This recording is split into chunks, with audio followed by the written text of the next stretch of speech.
안기부에 가서 교육을 받습니다. 선상에서 입국신사입니다. 선상에서 배 안에 갑판에서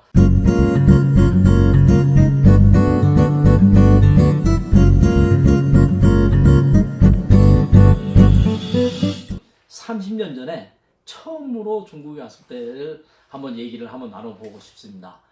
지금 30년 전이라면은 1990년도예요. 90년도면은 지금 아마 지금 많은 사람들이 90년생이면 지금 한국 나이로 30살, 31살 이렇게 되는 거죠. 오늘 이렇게 오랜 사진을 이렇게 쭉 보니까 정말 기억이 새롭습니다.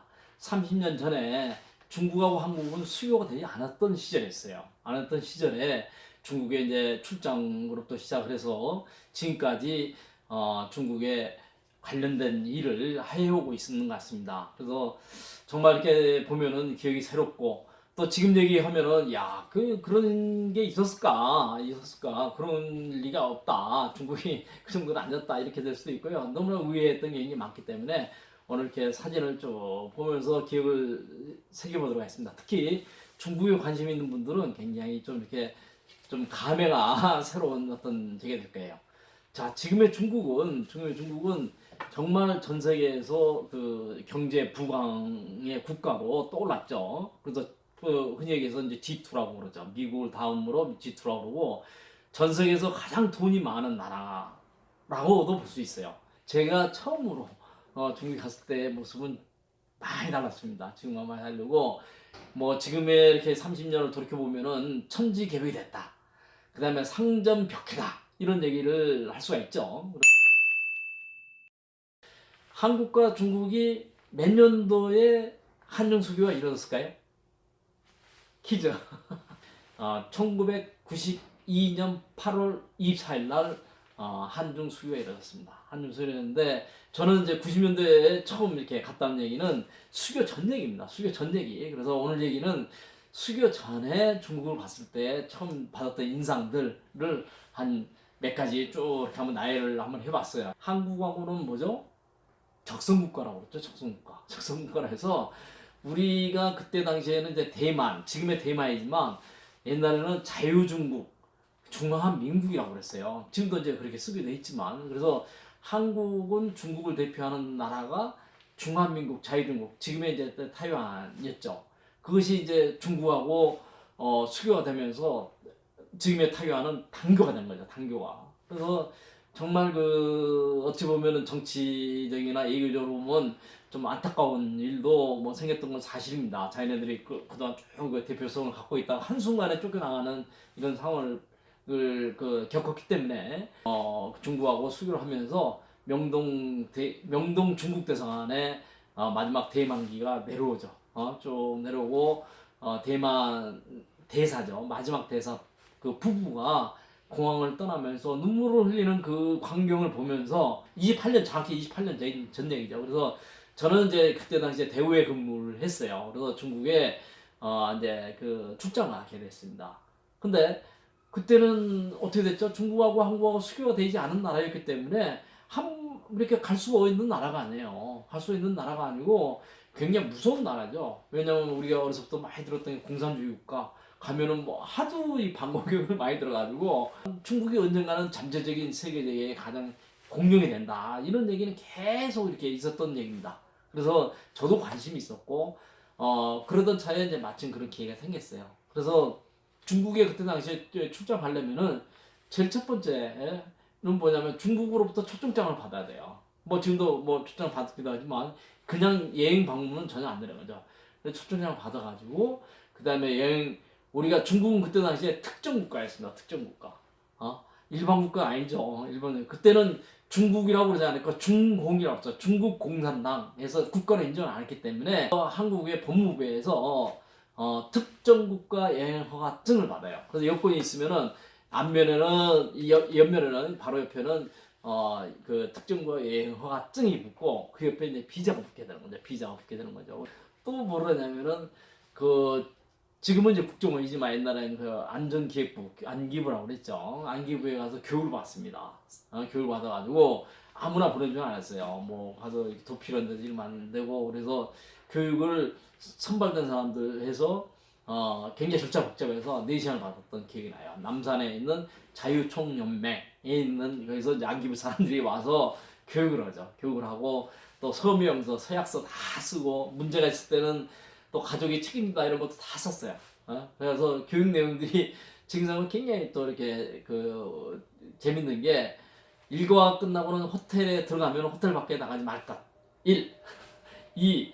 또 이렇게 어떤 그 식사 자리나 어떤 자리에서 공산당 어떤 간부라든지 사람 요인을 만나면은 그 절대 그 이 업무 이해는 그 대화를 나누지 말 거. 3. 안전 사고에 유의할 거. 그다음에 또 이렇게 그 뭐 천안문 사태라든지 뭐 정치에 민감한 얘기는 절대 하지 말 거. 이런 어떤 등등이 쭉 있었던 것 같아요. 그래서 거기에 서명도 하고 절대 이런 일 안 하겠습니다. 만약 문제 생기면 제가 법적으로 책임지겠습니다. 이렇게 됐던 것 같습니다. 그래서 그걸 받고 또 갔다 오면은 또 보고서를 써야 돼요. 보고서를 가서 누굴 만났는가, 누구 만나서 어떤 얘기를 했는가 이런 보고서 썼습니다. 지금 생각하면 굉장히 좀 우습고 그럴 수가 있겠나 하는 뭐 그때 당시엔 또 그렇게 했어요. 그래서 그랬던 기억이 나고요. 참 그때는 중국은 죽의 장막이라고 해서 죽의 장막 이런 얘기를 기억나시는 분이 있는지만 죽이라기 뭐예요? 대나무 죽이. 또 철의 장막이란 말도 있어요. 그 소련을 중심으로 한 뭐 죽의 장막, 철의 장막. 지금 얘기 들어보면 이건 거의 6.25 때 나오는 얘기 같고 그러지만 그때의 현실이었습니다. 현실이었고 여권을 받았습니다. 허가도 받고 했는데 직접 갈 수 있는 방법이 없어요. 중국에는 그때 당시만 해도 이게 수교 전이기 때문에 직접 갈 수 있는 방법이 없어요. 그래서 갈 수 있는 유일한 방법은 뭐 그 홍콩으로 돌아서 막 이렇게 가는 방법도 있었지만 이 한국에서 유일하게 갈 수 있는 방법은 인천에서 배를 타고 가는 겁니다. 딱 하나예요. 인천에서 산동성 위해라고 그러죠. 외하에 거기에 배가 다니는 거예요. 근데 한국 배는 못 다녀요. 한국 배는 못 다니고 파나마 국적선이죠. 그래서 그 배는 위덤배라고 해서 이에 파나마 국가에 있는 거예요. 파나마는 그 3국 그 중립국가다 뭐래 가지고 그 한국 배는 저반이 안 되는 겁니다. 그래서 그 배를 타고 16시간을 타고 갑니다. 그래서 서해 앞바다를 지나면 우리 심청에 빠져 죽었다는데 임당수를 밤새도록 건너서 이렇게 회에서 16시간 하니까 아침에 이제 밤을 새서 아침에 가보니까 저 앞에 무슨 뭐 이렇게 육지가 보이더라고요. 거기가 이해입니다. 외하에. 조금 있으니까 아침에 이제 그 닷을 내리고 있다 보니까 그러니까 뭐 동동동동동동 하면서 그 중국의 순시선이죠. 순시선. 쉽게 지금 보면 출국관리국에 그 사람들이 탄 배입니다. 그래가지고 그 배가 오는 거예요. 동동동동동 이렇게 와서 따라와서 그 큰 배니까 여객선이 큰 배니까 밑에 이제 사다리를 타고 올라오는 거예요. 사다리를 타고 그 사람들이. 근데 밖에 이렇게 보니까 약간 좀 겁도 나잖아요. 하도 교육을 많이 받았고 절대 이게 뭐 공산주의과 뭐 이길 만들었는데 아무튼 사다리 타고 올라오는 거예요. 그래서 선상에서 입국신사합니다. 선상에서 배 안에 갑판에서 책상 놓고 줄 쫙 서가지고 입국신사를 했습니다. 이게 지금 얘기 들어보면 게 좀 무슨 얘기 같지만 아무튼 뭐 입국신사 했습니다. 그래서 다 끝난 다음에 다시 내려서 이제 외하에 내렸죠. 외하에 내려서 거기가 정말 중국에 이제 발을 딱 들여놨습니다. 그것이 1990년도 4월 달이었어요. 그래서 지금이 딱 이게 그 30년 되는 해입니다.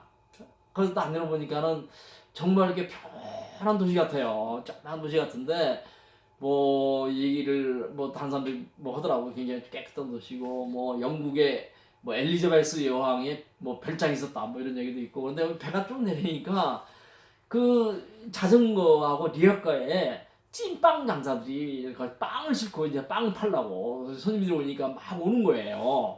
그래서 그래서 참 뭔가 정겹다. 우리 시골에서 이렇게 봤던 이런 게 나오는구나라고 생각을 했습니다. 그래가지고 이제 거기서 내려서 우리 최종 목적지가 외하이가 아니고 용원영성 인코라는 데를 가는 데예요. 인코라는 데 가는데 거기 가려면은 다시 외하에서 대련까지 국내선을 또 한번 갈아타야 되는 거예요. 국내선을. 아까 그 인천에서 외야에 오는 것은 그래도 국제선이었으면은 이건 완전 국내 로컬선입니다. 로컬선. 로컬 여객선이에요. 그거를 말도 안 통하는 사람들이 세 명이 갔는데 아무튼 줄을 서서 뭐 손짓 발짓 해서 표를 끈데 이게 되겠습니까? 되겠습니까? 안 되잖아요. 뭐 말을 못 알아듣니까 말도 못 하고. 근데 그 막 그 줄을 서고 있는데 어떤 사람이 도와줬어요. 그 사람이 어떤 조선족로 거기 와서 장사를 하려고 이렇게 뭐 한다고 하면서 이게 뭐 우리가 이제 한국말로 막 너무 힘들어하니까 그래서 도와주더라고요. 그래서 이제 그런 표를 이제 대신 끊어가지고 그분의 도움을 받아 끊어서 해보니까 우리 오전에 도착했잖아요. 그날 저녁 배예요. 그냥 저녁 배. 그 낮에 시간이 남는 거예요. 이제 마음도 좀 놓이고 막 이런 거예요. 그래서 참 그 외야에 공원도 다녀보고 뭐 여기를 다녀보고 하는데 느낌에 제가 아주 어렸을 때 그러니까 한국으로 보면 한 60년대 한 중후반 정도 70년대 초반이라든지 이런 분위기를 많이 났던 것 같습니다. 그래서 이제 그 돌다가 다시 또 그 국내선을 타고 그 딸행까지 8시간 갑니다. 또 8시간 가는데 와 이게 또 이게 국내선은 이 국제선하고는 또 달라요. 이게 뭐 별의별 사람들이 다 있는 거예요. 뭐 이게 뭐 그 약간 지저분하기도 하고 뭐 이게 좀 무섭기도 하고 그래서 세 명이서 막 짐 지키고 뭐 혹시 누가 이게 문제가 있는가 덮치는 거 아닌가 이런 걱정도 하고 그래서 아무튼 대련을 갔습니다. 대련 도착하니까 새벽 4시였어요. 4시에 가지고 거기서 보니까 이제 그 승합차죠. 본것 같은 승합차가 내려서 거기서 다시 또 한 6시간 정도를 갔던 기억이 납니다. 근데 갔는데 길이 쭉 있는데 차가 안 다녀요. 길은 넓게 닦아놨는데 차가 없는 거예요. 차가 없는 거예요. 나중에 보니까는 이게 주유소도 없고 그래가지고 주유소가 없어서 이 승용차나 이런 데는 뒤에다가 이게 휘발유를 그 드럼통에다가 담고 다니더라고요. 지금 얘기 들어보면 이게 뭐 거의 뭐 그 한 100년 전 같은 뭐 이런 느낌도 들지 모르지만 그것이 딱 30년 전에 우리가 갔던 지역의 모습입니다. 모습이었고 또 그렇게 해서 이제 처음 가게 됐어요. 가게 됐고 그게 첫 번째 출장이었고 그 또 한 3개월 뒤에 두 번째 출장은 이제 배를 또 안 타고 비행기로 갔습니다. 비행기로 가는 것은 여기서 이제 그때도 직항이 없었기 때문에 한국에서 홍콩을 갔어요. 홍콩을 가서 홍콩에서 또 그 중국 저희 그 민항기죠. 민항기를 타고 북경을 갔습니다.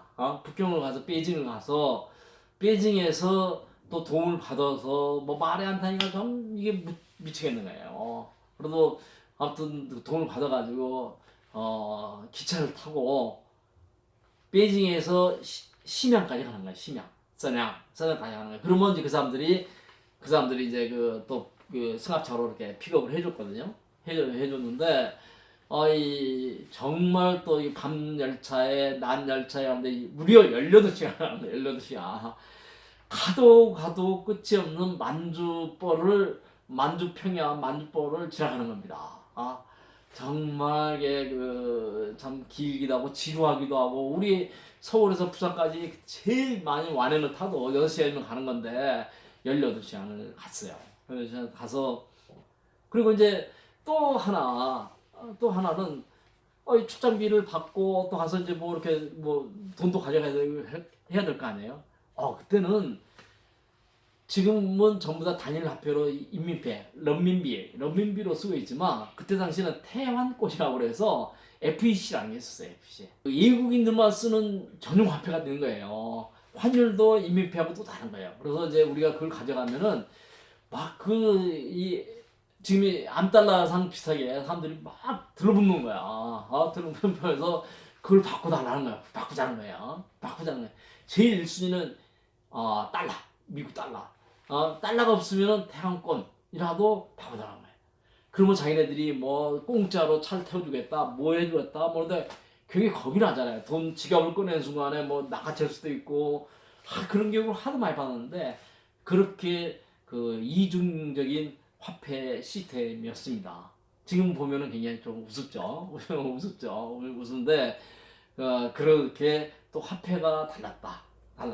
그런 거고 가서 이제 또 또 시내를 돌아보고 그러면은 굉장히 그때는 석탄을 뗐습니다. 석탄을 이렇게 연료로 뗐는데 이 석탄 매캐한 냄새가 이렇게 많이 나는 거야. 매캐한 문도시가 매캐한 냄새 도시 많이 나고 또 저녁 때 너울질 때쯤 되면은 이게 노란 이렇게 석탄 가스가 전 도시를 쭉 이렇게 잡고 있습니다. 옷 입고 다니는 것들은 이민복이라고 그러죠. 이민복에다 모자 딱 이렇게 별 그려져 있고, 그 다음에 여기 어떤 사람 빨간 완장도 찼어요. 얼마나 무섭습니까? 무섭습니까? 이민복 입은 사람들이 굉장히 많았어요. 연령이 많은 남자, 여자 이런 사람들은 정말 인민복을 입고 공원도 다니고 시장도 보러 다니고 이런 걸 볼 때 뭔가 우리가 좀 두려운 나라, 하지만 꼭 한번 가고 싶은 나라 이런 느낌을 많이 받았던 것이 우리 30년 전 얘기입니다. 그래서 참 이렇게 그러면서도 사람들이 굉장히 이렇게 좀 이렇게 우리들한테 굉장히 잘 대해줬던 것 같아요.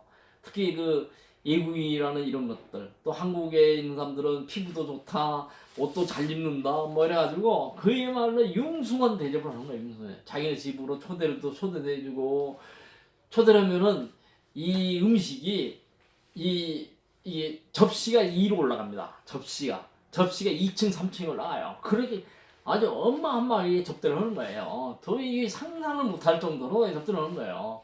그리고 또 술이 막 나옵니다. 술이 막 나오고 그러면은 정말 이게 또 술 많이 먹어줘야 돼요. 술도 안 먹고 이 먹는 것도 깨작깨작 안 먹고 그러면은 그 사람들이 이 접대를 한 입장에서 잘못했다. 혹시 내가 이게 음식 준비를 잘못한 거 아닌가, 아니면 이 사람들이 기분 나쁘게 생각하는 거 아닌가, 이런 거를 느낀다는 거죠. 첫 번째 술을 딱 빠이죠, 고량주, 백주를 먹는데 이게 52도에서 56도 한단 말이에요. 한국에서 도저히 먹지 않은 수준에 딱 넘기는데 아주 입맛에 탁 달라붙는 느낌을 받았어요.